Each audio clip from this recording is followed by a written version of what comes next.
শান্তির খোঁজে একদিন এসে পড়লাম বেলুড় মঠে।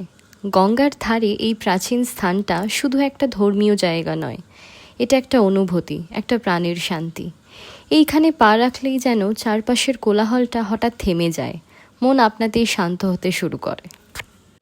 ঠাকুর রামকৃষ্ণ, মা শারদা আর স্বামীজির আদর্শ এখানে মুক্ত হওয়ার আহ্বান দেয়।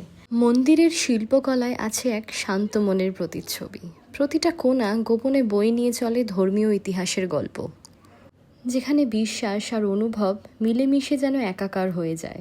শীতল বাতাস, ছায়াঘেরা রাস্তা আর গঙ্গার ধারের সেই নীরবতা, সব কিছু মিলিয়ে এই জায়গাটা যেন এক জীবন্ত ধ্যানস্থল। ফিরে চললাম গঙ্গার ওপারে ফেরিতে চড়ে। হাওয়ার ছোঁয়া, জলের সরসর শব্দ আর নতুন করে দেখা কলকাতার রূপ, এই নদীপথেই যেন আরও একবার মনের ভেতরে শান্তির ঢেউ খেলে যায়। বেলুড় মঠ থেকে ফিরে এলেও মনটা যেন ওখানেই রয়ে গেল। শান্তির একটা ছবি মনের মধ্যে নিয়ে ফিরে এলাম। ভালো লাগলে চ্যানেলটা সাবস্ক্রাইব করতে ভুলো না। দেখা হবে আবার একটা নতুন ভিডিওতে।